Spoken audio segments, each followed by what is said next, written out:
하나님은 영이시니 예배하는 자가 영과 진리로 예배할지니라. 아멘.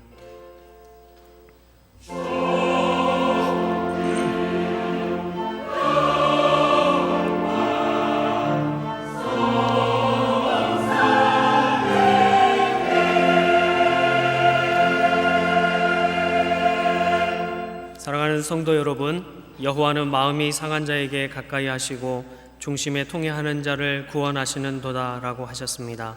지금 이 시간 성령께서 깨닫게 해주시는 대로 회개하는 기도를 하나님 앞에 드리겠습니다. 사랑하는 하나님 아버지, 우리의 모습이 너무나 비참합니다. 우리의 힘으로는 일어설 수 없고 깨끗게 할 수 없습니다. 우리를 불쌍히 여겨 주옵소서. 우리의 입술로는 거룩하게 살겠노라고 고백하였지만 우리의 삶은 그렇지 못했습니다. 마음과 생각과 행동으로 범죄하였음을 주님 앞에 고백합니다. 우리의 죄로 말미암아 진노 중에라도 긍휼을 잊지 말아 주옵소서. 늘 세상을 사랑하며 옛사람의 구습을 따라 썩어질 것을 구하며 그것으로 나만을 위해 만족을 누리며 살았습니다. 내 이웃의 아픔과 신음을 돌보지 못했습니다. 그리스도의 몸을 세우지 못했습니다. 주님, 주의 말씀을 가까이 하지 못했습니다. 주님, 우리를 용서하여 주옵소서. 우리의 심령을 새롭게 하여 주옵소서. 예수님의 이름으로 기도드립니다. 아멘. 만일 우리가 우리 죄를 자백하면 저는 미쁘시고 의로우사 우리 죄를 사하시며 모든 불의에서 우리를 깨끗하게 하실 것이요. 사랑의 하나님, 이 놀라운 은총을 우리에게 허락하셔서 감사합니다. 이제 우리가 법 아래 있지 않고 은혜 아래 있기에 더 이상 죄가 우리를 주관치 못할 줄 믿습니다.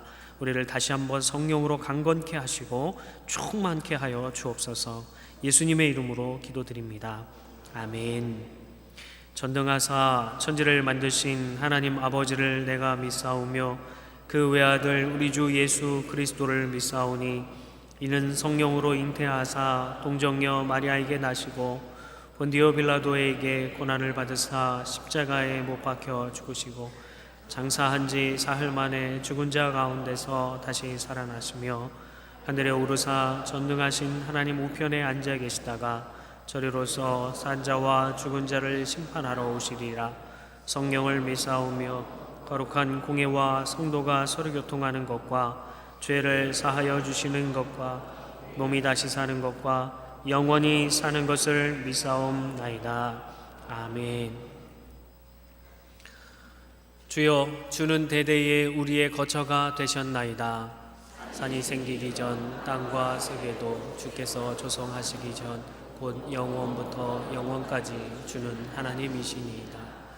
주께서 사람을 티끌로 돌아가게 하시고 말씀하시기를 너희 인생들은 돌아가라 하셨사오니 주의 목전에는 천년이 지나간 어제 같으며 밤의 한순간 같을 뿐임이니이다. 주께서 그들을 홍수처럼 쓸어 가시나이다. 그들은 잠깐 자는 것 같으며 아침에 돋는 풀 같으니이다. 풀은 아침에 꽃이 피어 자라다가 저녁에는 시들어 마르나이다. 우리는 주의 노에 소멸되며 주의 분내심에 놀라나이다. 주께서 우리의 죄악을 주의 앞에 놓으시며 우리의 은밀한 죄를 주의 얼굴빛 가운데 두셨사오니 우리의 모든 날이 주의 분노 중에 지나가며 우리의 평생이 순식간에 다하였나이다. 우리의 연수가 70이요 강건하면 80이라도 그 연수의 자랑은 수고와 슬픔뿐이요 신속히 가니 우리가 날아가나이다. 누가 주의 노여움의 능력을 알며 누가 주의 진노의 두려움을 알리이까? 우리에게 우리날 계수함을 가르치사 지혜로운 마음을 얻게 하소서. 아멘.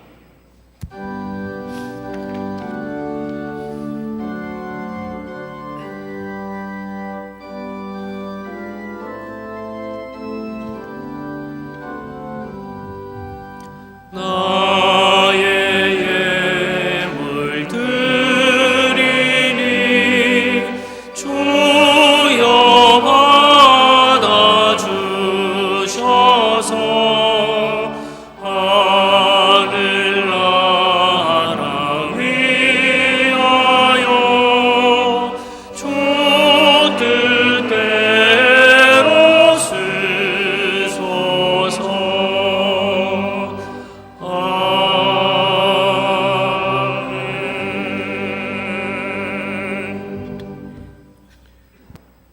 전능하신 하나님 아버지 감사합니다. 우리의 죄를 속량하사 하나님의 자녀 삼으시고 우리 하나님이 하루를 거룩히 구별한 날 이 안식일 주일에 하나님 앞에 나와 말씀을 경청하여 우리의 영을 다시 소생케 하여 주시니 감사합니다.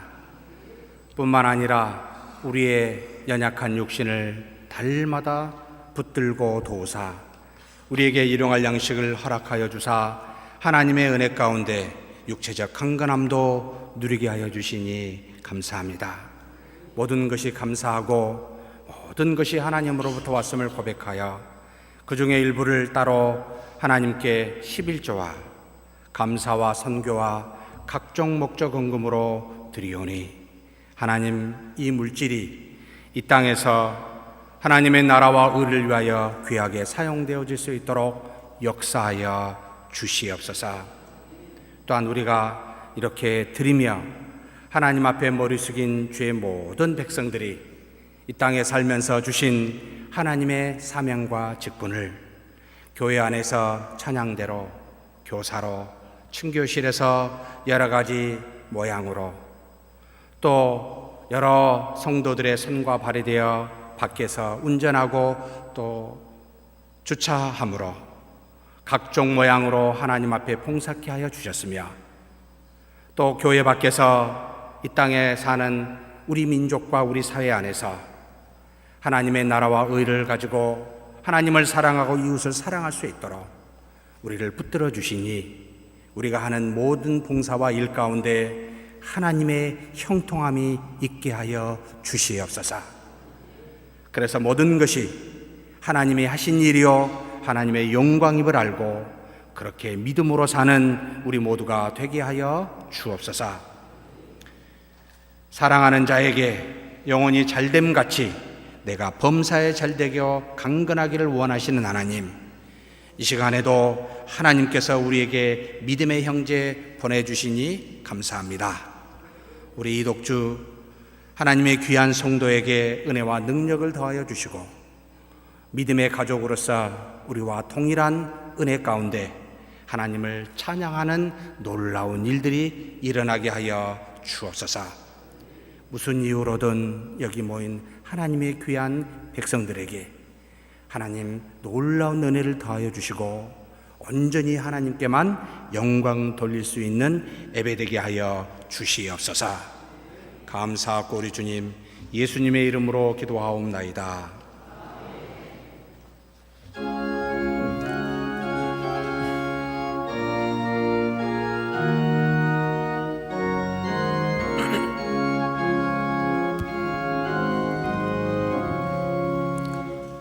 어두운 후에 빛이 오며 바람 분 후에 잔잔하고 소나기 후에 햇빛 나며 수고한 후에 쉼인데 연약함 후에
거룩하시고 자비로우신 여호와 하나님께 감사와 찬송과 영광을 드립니다. 태초부터 우리들을 사랑하사 주님의 자녀 삼아주시고 지금까지 주님의 사랑 안에서 지켜보아 주신 크고 놀라운 주님 은혜에 감사를 드립니다. 유난히도 무덥고 고르지 못한 여름을 건강하게 지내게 하시고 가을로 접어드는 9월 첫 주님의 날 주님 전으로 인도하여 주시니 더욱 감사를 드립니다.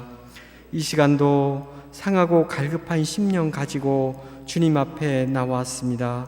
모든 것을 주님 앞에 내려놓고 겸손히 주님만을 섬기며 우리의 마음을 정결케 하여 주시고 거룩한 산제사로 드리는 귀한 예배가 되게 하시고 오직 주님께만 영광 받아 주시옵소서.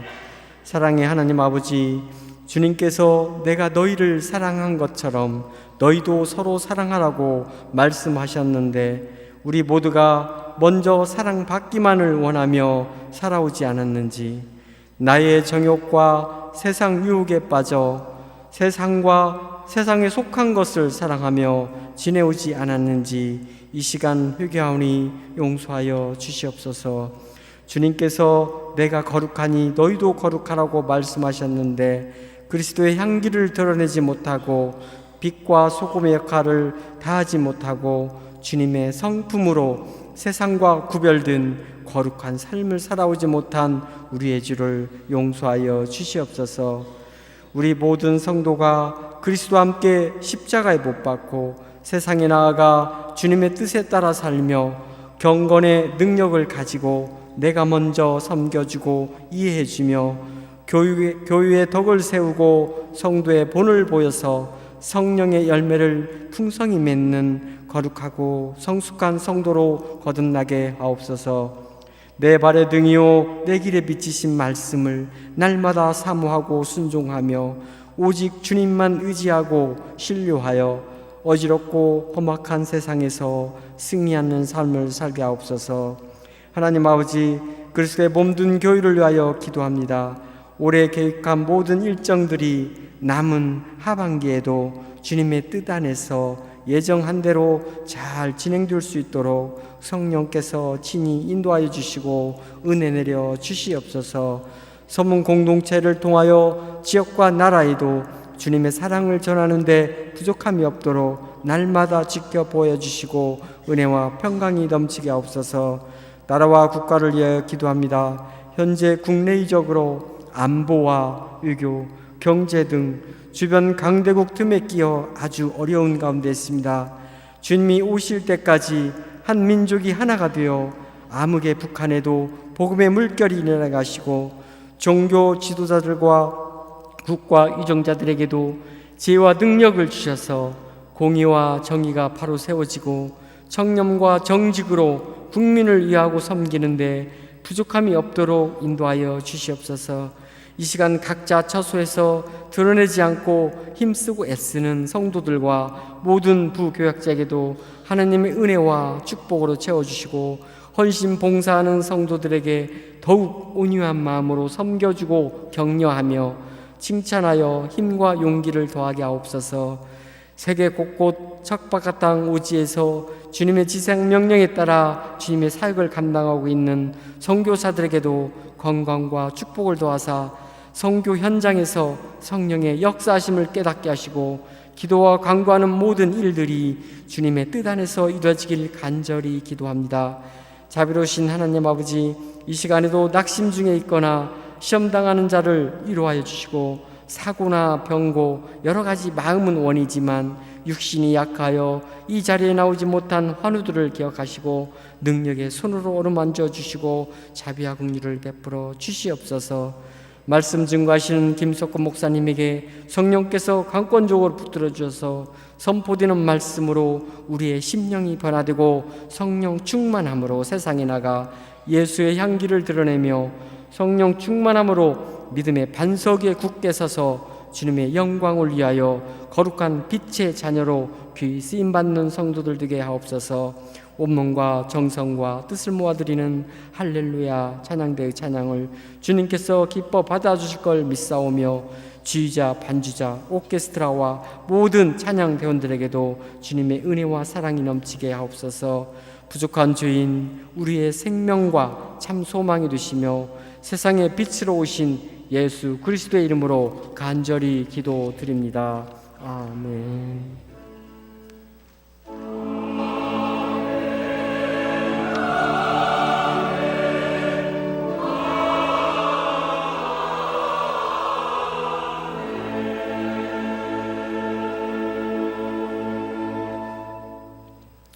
하나님의 말씀을 봉독하겠습니다. 함께 은혜 받으실 말씀은 요한복음 8장 12절 한 절 말씀입니다.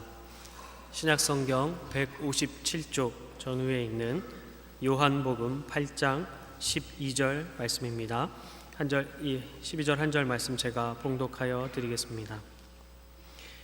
예수께서 말씀하여 이르시되 나는 세상의 빛이니 나를 따르는 자는 어두움에 다니지 아니하고 생명의 빛을 얻으리라.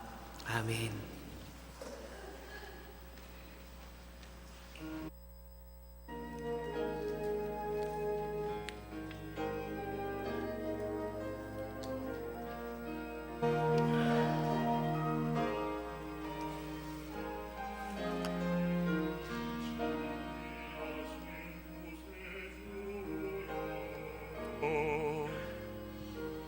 내 말 들으사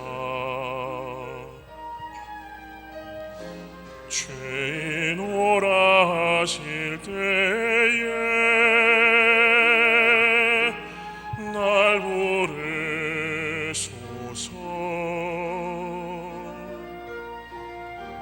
자비하신 보좌 앞에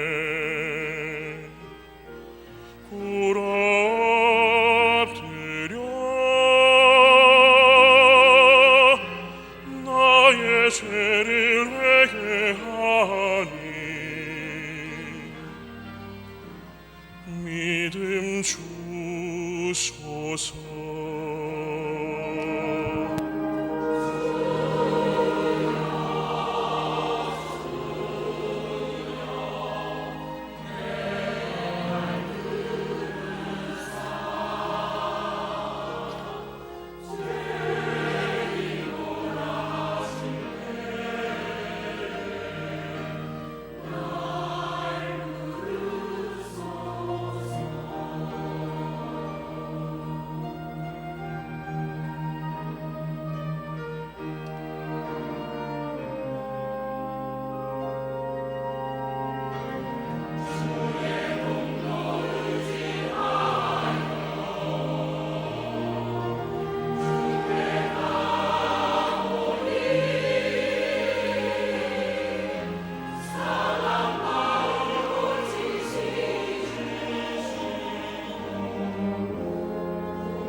아멘.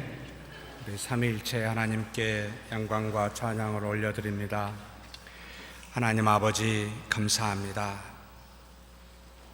우리 주 예수 그리스도의 피로 산 이 몸된 교회가 하나님의 말씀 위에 견고히 설 수 있도록 이 시간도 붙들어 주시고 인도하여 주옵소서. 오직 하나님의 말씀과 기도로만 거룩하여질 수 있는 줄 아오니 하나님의 거룩한 백성들이 이 거룩한 날 우리 하나님과 교통하여 머리 숙여 기도하고 말씀을 경청하는 귀한 시간이 되도록 도와주시옵소서.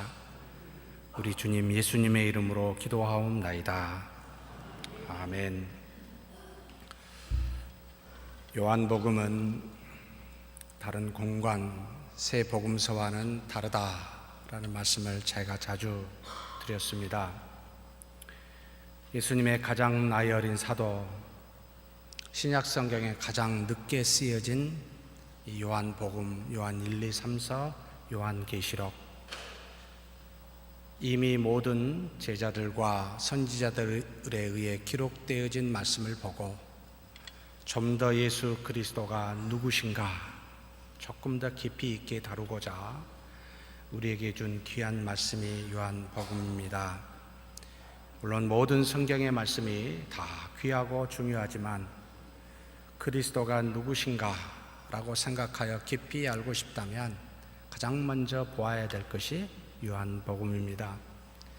그래서 우리가 오늘 읽은 8장 이전에 쭉 기록하였던 말씀을 잠깐 살펴보면 말씀이 육신이 되어 왔다. 그분은 오시기 전에 이미 말씀으로 선지에 계신 하나님이시다를 1장에 증거하셨고, 그리고 난 다음에 제자들의 입을 통하여 하나님의 어린 양이요 이 땅에 오신 메시아다, 그리스도다라는 것을 증거하고 난 다음에 예수님의 입을 빌어 이 사도 요한은 4장의 사마리아 수렘성 우물가의 여인에게 목마르지 아니하는 나는 그런 생수와 같다. 나를 믿고 마시는 자 영원히 목마르지 아니할 것이라고 가르쳐 줍니다. 그리고 6장에서는 오병이어의 놀라운, 그래서 5,000명을 먹이는 그 기적을 베푸시고 난 다음에 나는 하늘에서 내려온 생명의 떡이니 너희가 먹는 이 땅에서 떡은 배고프겠지만 그러나 나를 먹고 마시는 자는 영원히 배고프지도 줄이지도 아니하리라 라고 가르쳐 주셨습니다. 그리고 7장에서 2주 전입니다. 초막절 마지막 큰 날에 자신의 배에서 생수의 강이 흘러날 것임을 증거하고 내가 너희를 떠나는 것이 유익하니 몇 날이 못해야 7일 만입니다.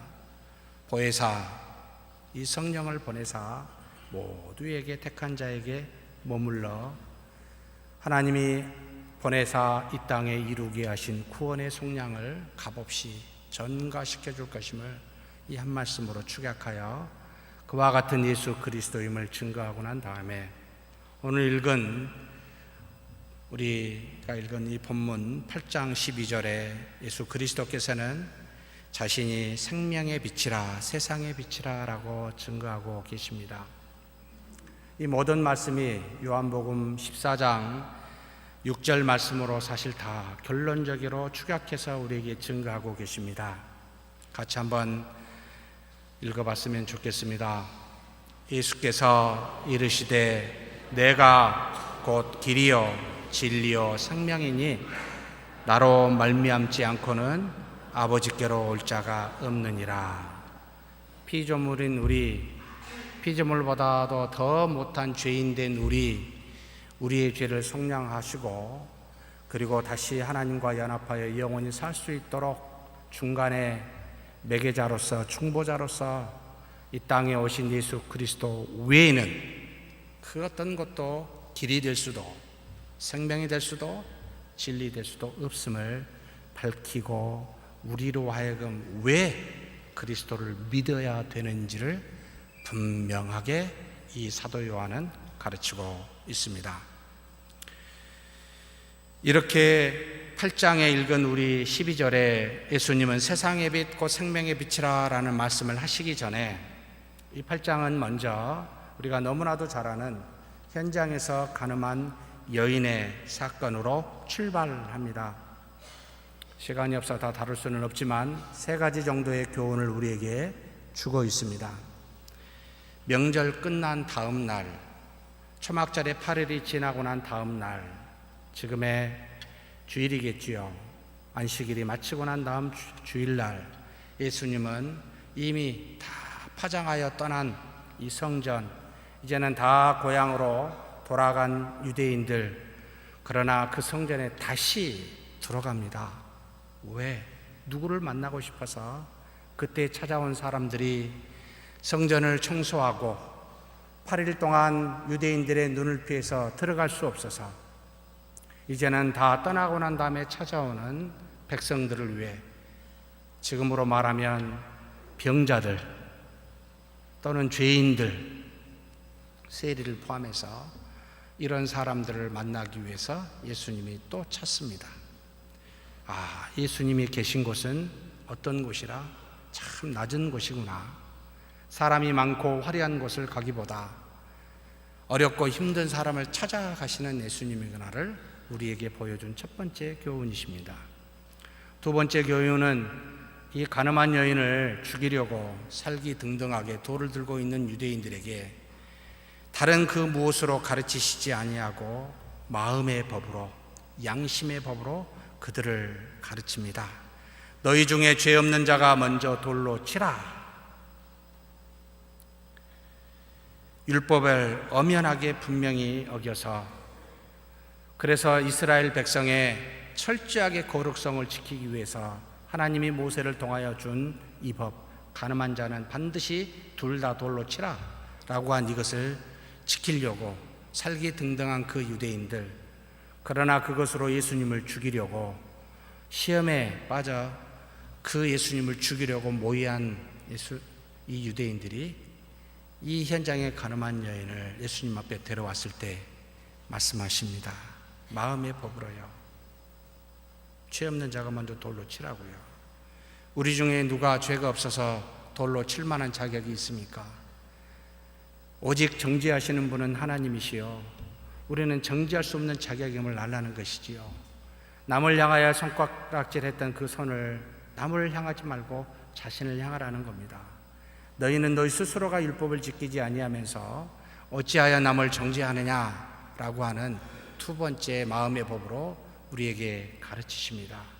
율법에 외식하며 율법을 겉으로만 형식으로만 지켰던 유대인들에게 율법의 정신과 율법의 핵심이 무엇인지를 분명히 알고 다니라는 겁니다.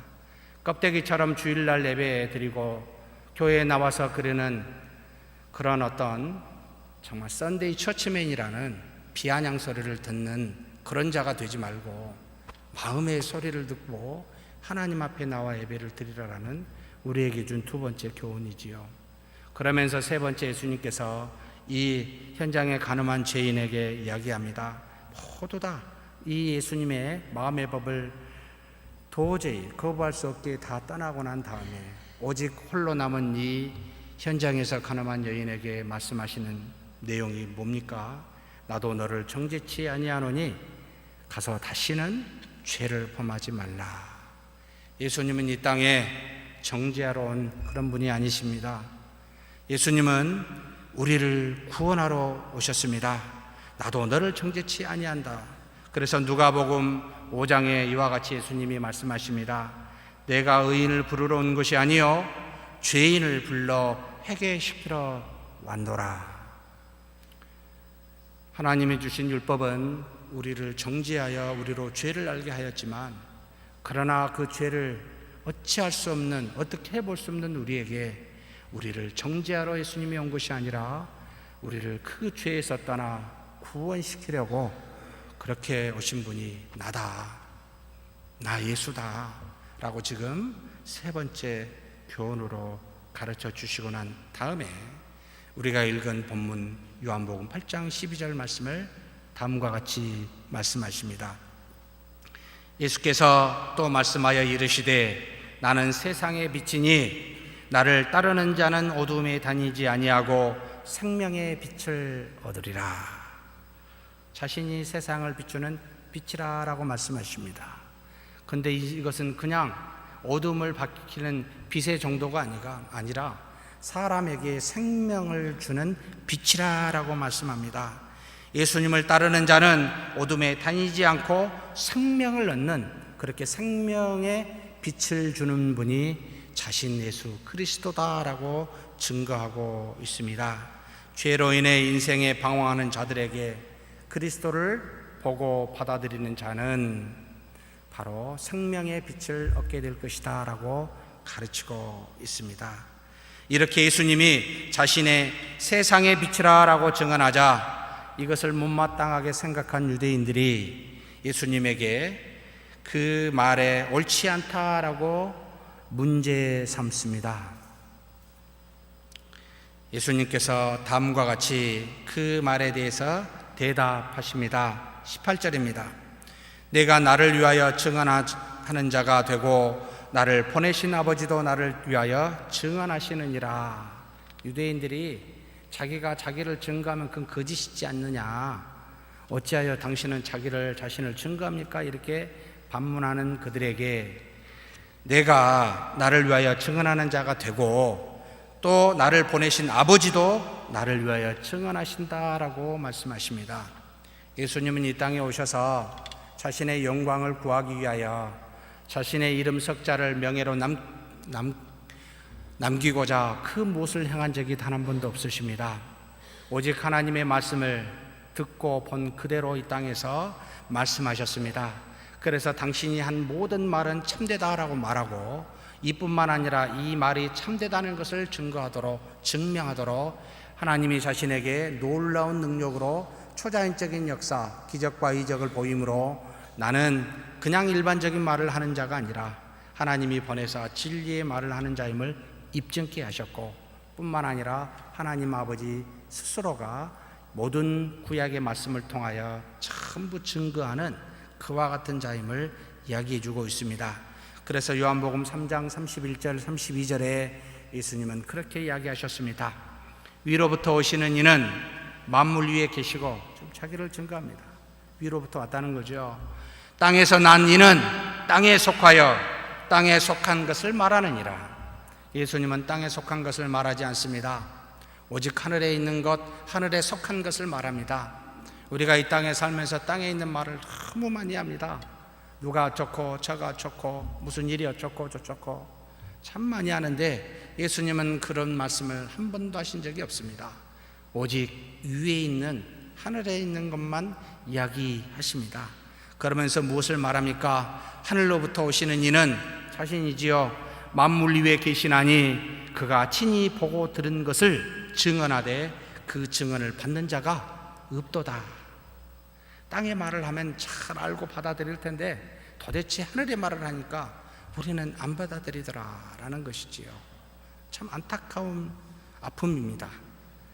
예수님이 누구시요? 예수님을 보내시니까 누구신지를 알지 못하는 이 유대인들에게 너희가 인자를 든 후에 곧 십자가에 못 박은 후에 그제서야 3일 만에 부활하시고 또 40일 뒤에 승천하신 것을 보고 그제서야 내가 누구인지를 너희는 알게 될 것이다 라고 이렇게까지 증거하십니다.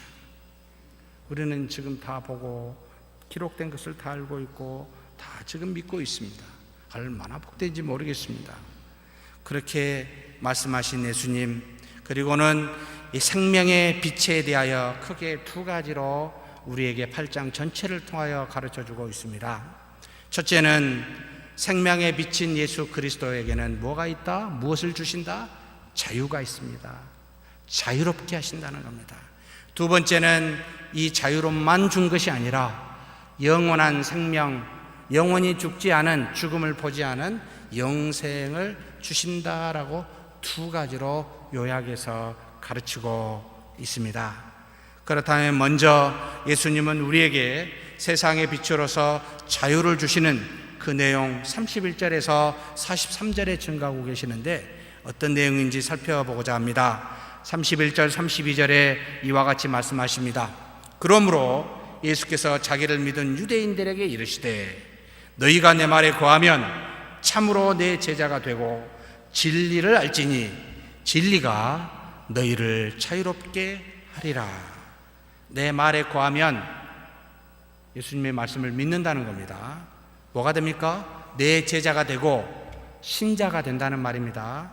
그렇게 되면 어떻게 돼요? 진리를 알지니 하나님의 뜻이 무엇인지를 깨닫게 될지니 그러면 어떻게 됩니까? 자유롭게 된다는 겁니다. 무슨 말입니까? 알면 믿게 되는 것이 아니라 믿으면 알게 된다라고 가르치고 있습니다. 열심히 예수님을 찾아 뭔가 의문을 가지고 알고자 하면 믿는다고요? 기독교가 어쩌습니까? 하나님이 어쩌습니까? 뭐라고 아무리 말을 하고 설명을 해도 여러분 믿어지지는 않습니다. 믿음은 지혜에서, 우리의 이해에서, 우리가 뭔가 아는 것에서 나오는 것이 아니라 그리스도에게서, 그리고 그분이 보내신 성령에게서 믿음이 열매로 나오기 때문에 믿음이 앞서고 알고 따르는 행함이 뒤서게 됩니다. 그래서 의문은 믿는 자가 하나님 앞에 어떻게 하는 것이 좋습니까? 라고 할 때 생겨야 참다운 믿음으로 가게 되지, 믿지도 아니하고 알고 싶어서 교회에 오신 분은 정말 죄송합니다. 아무리 이해해도 아무리 깨달아도 믿어지진 않습니다. 그러자 그 말씀을 들은 자들이 대답합니다. 유대인들이지요. 우리는 아브라함의 자손으로서 한 번도 종이 된 적이 없는데 어찌 우리가 자유롭게 되겠습니까? 진리가 너희를 자유롭게 하리라. 그 말을 쭉 하니까 아니 내가 무슨 종이었나? 내가 언제 자유가 없었나? 무슨 자유를 말하는 거지? 우리는 아브라함의 자손으로서 종이 아닙니다. 자유자였습니다. 당당하게 예수님에게 반문하는 것이지요. 예수님께서 그들에게 대답하십니다. 34절입니다. 예수께서 대답하시되 진실로 진실로 너희에게 이르노니 죄를 범하는 자마다 뭐요? 죄의 종이라. 혈통으로 육체적으로 난 그 어떤 종과 자유를 말하는 것이 아니라 지금 죄의 문제를 가지고 예수님이 이야기하고 있습니다. 하나님과 단절되어진 영적인 문제, 이 죄의 문제를 가지고 말하는 것이지요. 죄에 속하여 죄를 지을 수밖에 없는 존재가 바로 너희들이라, 우리 인간이라는 말입니다. 이 세상 어느 누구도 죄를 떠나지 못하고 죄의 종으로 살고 있습니다. 하나님이 택한 아브라함의 후손들인 이스라엘 백성도, 그리고 하나님께서 모세로에게 주신 그 하나님의 산 호렙산에서 주신 하나님의 율법을 받았다 할지라도 또 그 율법을 따라 열심히 죄의 사함을 받기 위하여 제사를 드렸다 할지라도 돌아서면 다시 죄를 짓는, 여지없이 죄를 짓는, 죄를 떠날 수 없는 죄인이 너희들이다 라는 것을 예수님이 분명하게 가르치고 있습니다. 사랑하는 성도 여러분, 혹시 나는 죄를 진 적이 전혀 없어, 무슨 내가 큰 죄를 졌다고 나한테 저러는 거 혹시 생각하시는 분 계십니까? 팔을 가슴에 얹고 돌아보셔야 됩니다. 웃으라고 한 얘기인데 웃지를 않으시네요. 기도하시며 마음의 법을 들으면 분명히 말씀하십니다. 무슨 생각한 것까지 다 아시는 하나님께서 금방 들춰내십니다. 그래서 우리가 매 예배 시간마다 하나님 앞에 속죄의 기도를 드리고 있습니다. 하나님의 자녀이지만 우리의 연약함 때문에, 우리의 타락한 본성이 아직도 남아있어 이 습관을 따라 하나님이 말씀하신 바를 지키지 아니하고 불순종하는 죄가 있으니 하나님 앞에 다시 나가 그 죄에 대해서 우리는 고백하는 겁니다. 아시기 때문에. 그것이 우리의 죄 사함을 주는 건 아닙니다. 내가 회개하여 고백한다고 죄 사함을 받고 회개하지 아니하고 고백하지 아니한다여 죄 사함을 받지 않는 것이 아닙니다. 이미 우리 주 예수 그리스도를 통하여 우리는 죄 사함을 받았지만 깨끗한 우리가 거룩한 삶을 살기 위하여 하나님 앞에 우리 스스로 나아가 죄를 다시 아뢰고 회개하여 그 죄에서 단절하여 의로운 자로 살기 위해서 하나님께 고백하는 겁니다. 물론 죄 사함은 고백하지 않을지라도 받았습니다. 율법은 우리의 죄를 정죄하면서 죄가 무엇인지를 알게 하였지만 죄의 사슬을 끊는 죄를 떠나게 하는 능력은 없었습니다. 그래서 이스라엘 백성이 끊임없이 하나님 앞에 나아가 자신을 대신하여 동물의 피로 하나님 앞에 제사를 드림으로 죄사함을 받았습니다. 이 일은 오직 하나님 앞에 죄 없는 곧 어린 양, 과거의 어린 양의 상징이었는데 이것이 나중에 실체로 오신 죄 없는 예수 그리스도가 단번에 드려진 십자가의 성량으로만 이 죄사함이 가능하게 되었습니다. 율법은 죄를 물어 우리로 죄인이라 정하지만 예수 그리스도는 죄를 사하사 우리로 하나님의 자녀가 되게 하셨습니다. 그래서 자신이 세상의 빛이요 이 빛에는 생명의 빛이라 라는 표현을 쓰고 있습니다. 모든 사람의 죄를 범하였으므로 인류의 죄는커녕 자신의 죄도 성량할 만한 인간이 이 땅에 하나도 없기에 하나님께서는 어쩔 수 없이 자신의 독생자 예수 그리스도를 이 땅에 보내신 겁니다. 말씀이 육신이 되어 우리와 같은 모양으로 오신 예수님, 죄 없는 하나님의 아들 예수에게 하나님께서는 인류의 죄를 감당케 하시고 짊어지게 하셨습니다. 그리고 결국에는 십자가에 죽이심으로 모든 죄를 속량하여 주셨습니다. 그래서 육체를 따라 자신의 속인의 좋은 대로 살면서 이 죄로 어두워진 세상에 그렇게 살아가는 이 모든 인간의 죄악된 인간에 하나님께서 하나님의 아들을 보내사 죄를 사하시는 세상의 빛을 비추시는 일을 하셨더라라는 말이지요. 육체의 소욕에 따라 사는 죄가 무엇인지, 그래서 하나님의 뜻을 따라 사는 진리가 무엇인지 세상에 비치신 그리스도는 분명하게 우리에게 적나라하게 알게 하심으로 그리스도를 믿는 그리고 아는 자들에게 하나님의 뜻을 따라 살도록 이끄시는, 그래서 생명을 부여하여 하나님의 능력으로 살 수 있도록 그렇게 은혜를 우리에게 주셨습니다. 비록 죄를 알았어도 죄를 떠날 수 없는 무능한 우리, 자신에게서 나오는 모든 의지는 결국 죄를 또 지을 수밖에, 아무리 죄를 알아 죄를 피하고 싶어도 또 선택한 것이 죄밖에 될 수 없는 우리, 그런 우리에게 예수 그리스도는 자신의 죄 없는 그리스도가 십자가에 죽으심으로 속량하심으로 우리로 하여금 죄의 사슬에서 완전히 단절 끊어버려 죄의 종에서 해방시켜 주셨습니다. 믿습니까? 육신으로는 도저히 죄의 사슬로는 벗어날 수 없습니다. 그래서 그리스도의 속량의 은혜, 그리고 그 은혜를 이제는 며칠 만에 오순절날 이 땅에 오신 성령을 통하여 내주하심으로 우리 안에 크하심으로 값없이 그 성량을 우리에게 전가하사 우리는 단번에 죄 사함을 받고 이제는 더 이상 죄의 종에서 살지 아니하고 해방되어 자유롭게, 죄로부터 자유롭게 살게 하셨습니다. 그래서 그리스도, 진리신 그리스도가 너희를 자유롭게 하리라 라고 이야기하신 겁니다. 그렇다고 죄의 종이, 우리가 죄를 지을 수는 있습니다. 그렇다고 우리가 죄의 종이 다시 되는 건 아닙니다.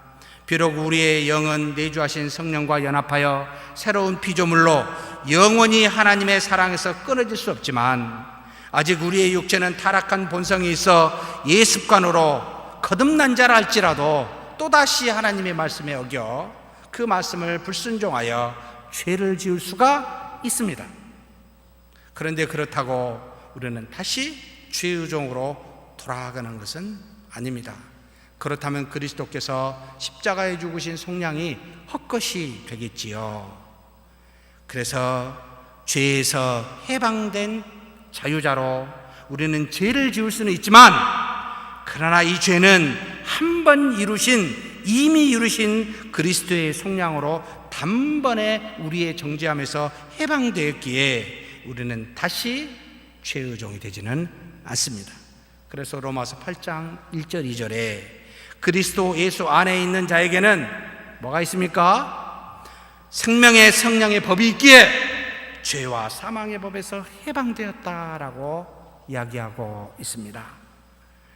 우리는 그리스도 예수 안에 있는 자이기에 결코 더 이상 정죄함이 없습니다.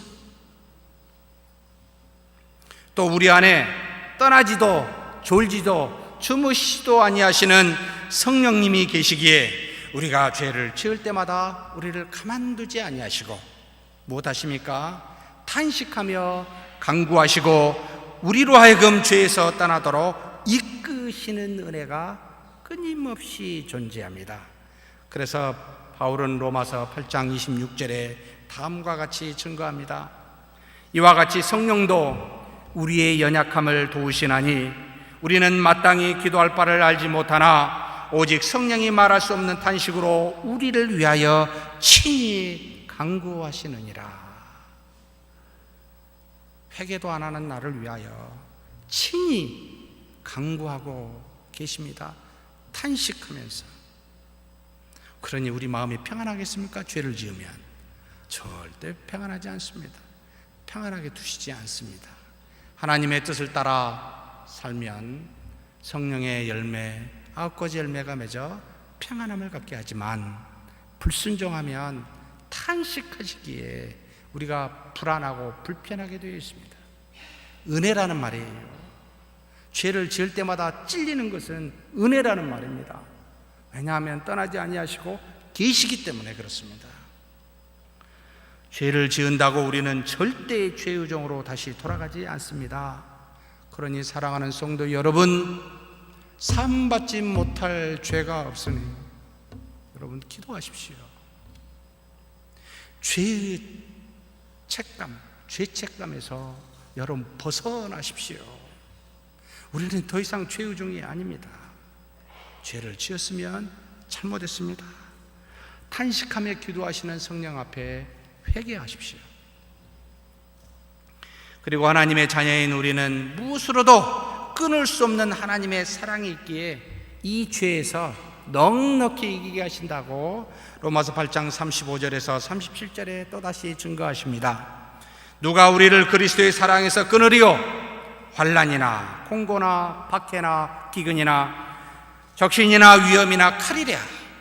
기록된 바 우리가 종일 주를 위하여 죽임을 당하게 되며 도살당할 양같이 여김을 받았나이다 함과 같으니라.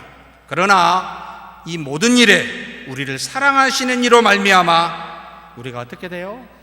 넉넉히 이기느니라. 그냥 이긴 게 아니고 넉넉히 이기게 하십니다.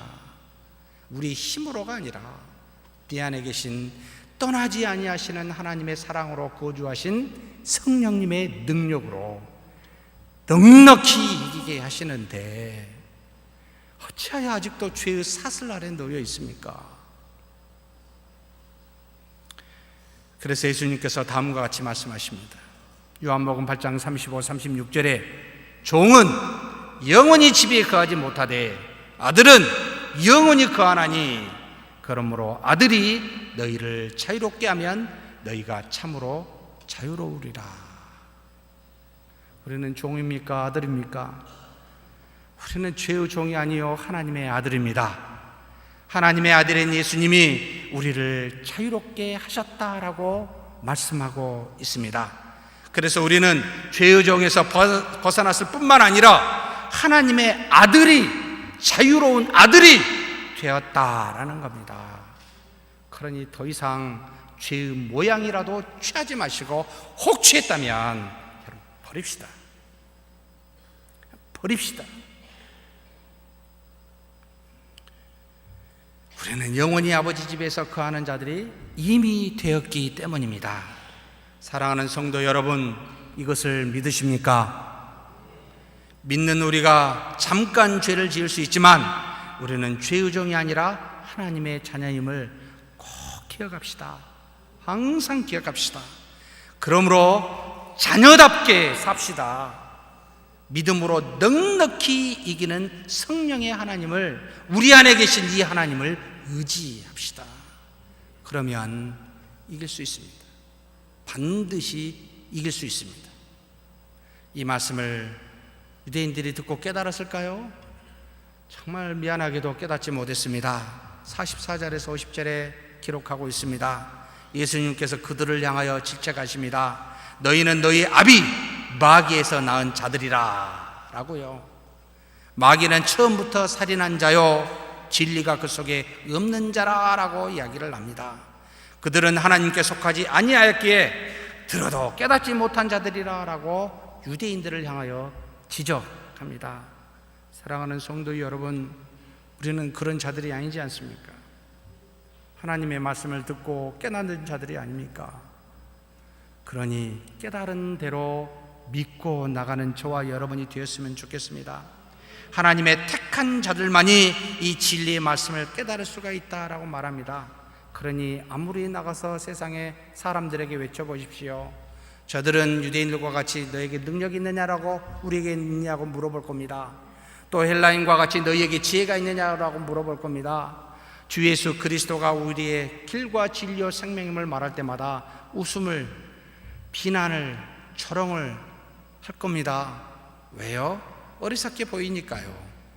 무슨 착하게 살아야 천국까지. 제가 가지고 있는 게 뭐냐라고 물어볼 겁니다. 여러분, 마땅히 들을 욕입니다. 우리는 저들에게 어리석게 보이고 저들에게는 한없이 약한 자로 보일 수밖에 없습니다. 그런데 저들은 마귀에게 속한 자요, 하나님께 속하지 아니하였기에 들어도 깨닫지 못한 자라라고 예수님이 말하고 있습니다. 그러면서 예수님이 두 번째, 세상에 비치신 예수님은 우리에게 죄의 정에서 해방하는 자유를 주셨을 뿐만 아니라 한 가지 더 줬습니다. 영원한 생명을 주셨다라고 51절에 증거합니다. 진실로 진실로 너희에게 이르노니 사람이 내 말을 지키면 영원히 죽음을 보지 아니하리라. 진리의 말씀이 점점 깊어지고 있습니다. 왜냐하면 이 땅에서의 일만을 말한 것이 아니라 저 세상에서의 일도 지금 말하고 있기 때문입니다. 비록 이 땅에 예수님으로 말미암아 죄에서 자유를 누리는 자가 되었지만 그러나 이것으로 마치는 것이 아님을 우리에게 가르치고 있습니다. 곧 영원히 죽음을 맛보지 아니하는 영원한 삶이 있음을, 저 세상에 그러한 영생이 있음을 우리에게 가르쳐주고 있습니다. 이 세상 누구도 죽지 아니한 자가 없기에 참 이 말씀을 믿기가 어렵습니다. 이해하기도 어렵습니다. 그래서 이 말씀을 들은 유대인들이 예수님께 반문합니다. 아브라함과 선지자들도 다 죽었거늘 영원히 죽지 않는다고? 내가 그들보다 크냐? 너는 너를 누구라 하느냐? 참 위대한 선지자랄지라도 사람인지라 죽었고 그들보다 훨씬 못한 나사렛에서 온 주제에 그리고 너도 인간 아니냐? 그런데 어디 가당치 않게 죽음을 보지 못한다는 말을 하느냐? 이 땅의 일만을 생각하고 이해하는 우리의 이성이 어찌 영원한 생명에 대해서, 영생에 대해서 말하면 어우 이해가 돼 라고 받아들일 수 있겠습니까? 그때나 지금이나 똑같습니다. 사실 우리의 이성은 우리가 죽음 뒤에 대해서, 이 땅에 오기 이전에 대해서는 알 수 없는 제한된 굉장히 어리석은 이성을 갖고 있습니다. 그래서 10분 유대인의 말에 공감이 갑니다. 그래서 유대인들은 예수님을 귀신 들린 줄 안다 라고 그렇게 고백합니다.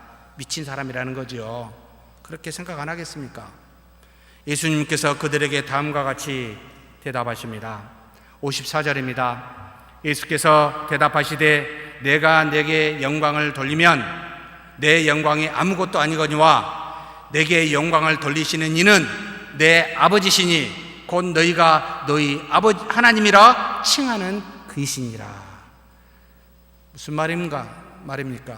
내가 나의 영광을 지금 말하는 게 아니고 하나님이 너희가 믿고 알고 있는 그 유대교의 하나님이 그분이 나의 아버지인데 그분이 나에게 영광을 돌리실 것이다 라고 말합니다. 밑도 끝도 없이 무슨 표현을 하고 계신 건가요? 내게 영광을 돌리신 분이 계신데 그분은 내 아버지로서 너희가 말하는 하나님이시다. 하나님 아버지가 자신에게 영광을 돌리실 것이다. 예수님 자신에 대해서 지금 증거하고 있는데 하나님이 자신에게 영광을 돌리라는 이 말은 무슨 뜻입니까? 이 땅에 육체를 가진 자로서 죽었다가 살아난 사람이 아무도 없었고 아무도 그런 것을 본 적이 없지만 또 하늘로 올라가 영원히 산 자가 아무도 없었는데 자신을 보내신 하늘의 아버지께서 자신을 죽음에서 3일 만에 부활하게 하시고 그리고 승천하사 하나님의 보좌 우편에 영원히 앉게 하실 것임을 미리 하나님이 나에게 영광을 돌릴 것이다 라는 말로 지금 대변해서 가르치고 있습니다. 너희는 지금 모르겠지만 내가 하나님으로부터 영광을 받을 때 내가 3일 만에 부활하여 하늘에 승천할 때 너희는 알 것이다.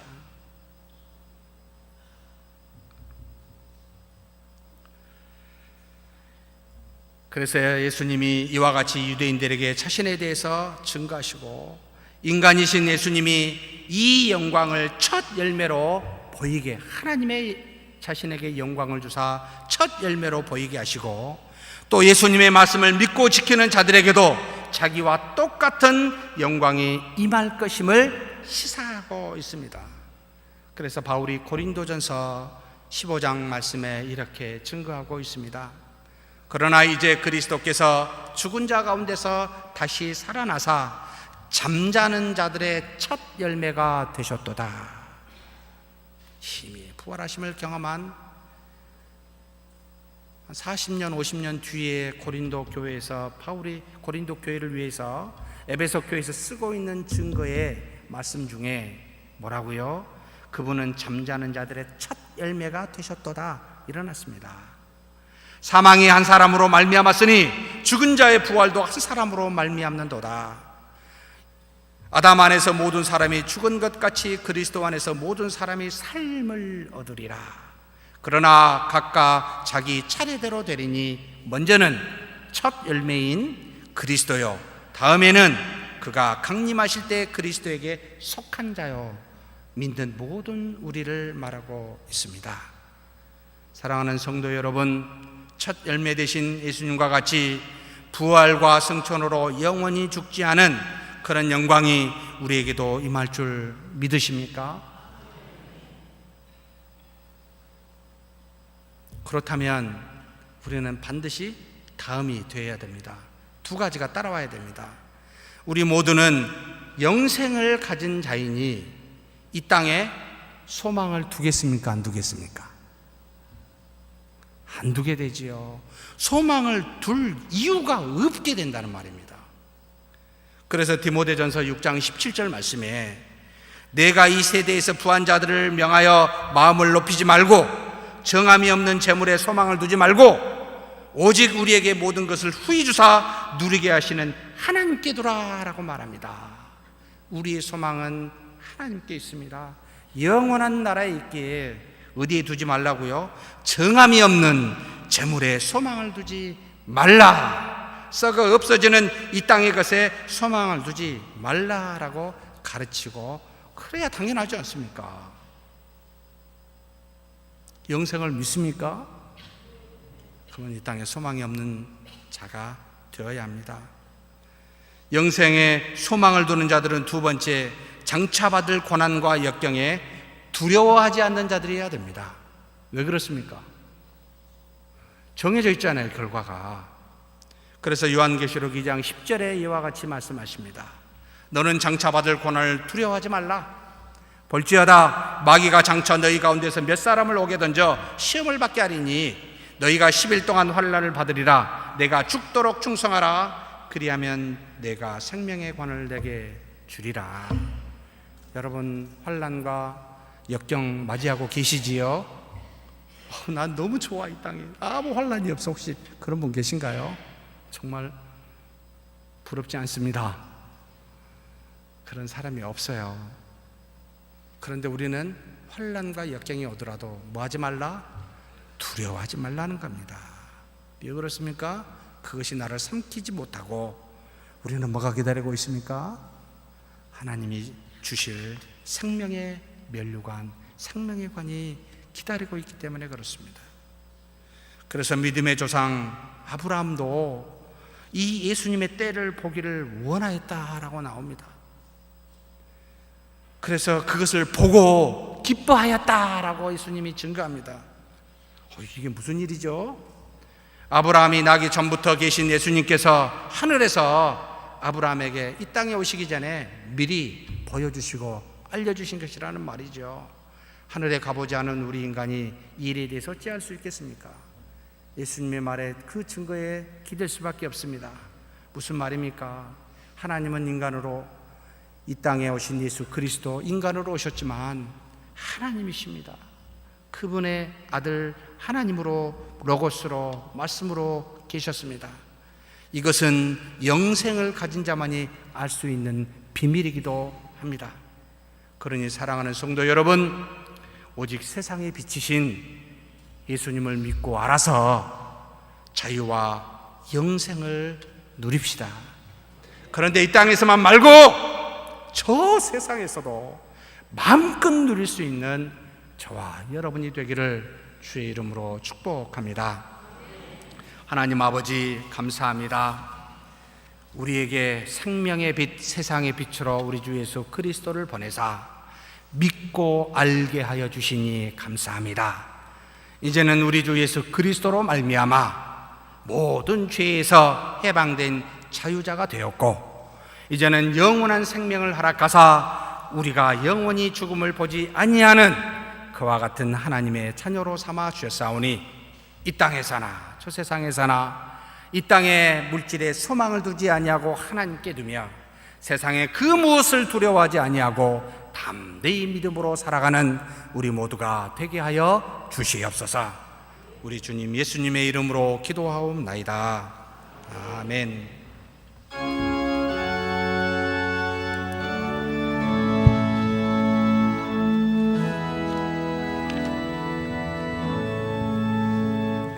하늘에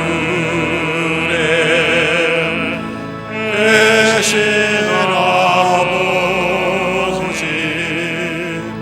이름 거룩하사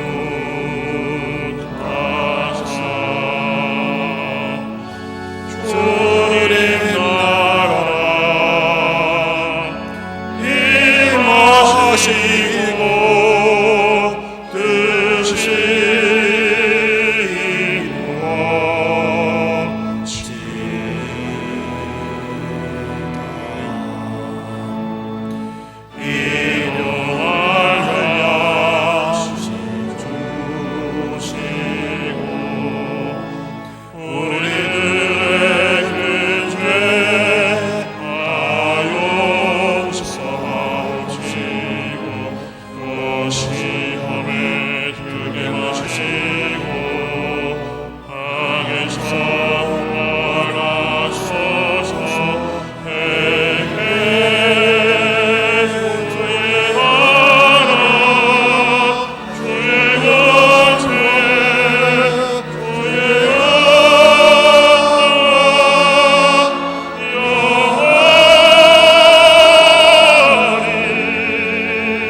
여호와는 내게 복을 주시고 너를 지키시길 원하며, 여호와는 그 얼굴을 내게 비추사 은혜 베푸시길 원하며, 여호와는 그 얼굴을 내게로 향하여 드사 평강 주시기를 원하노라.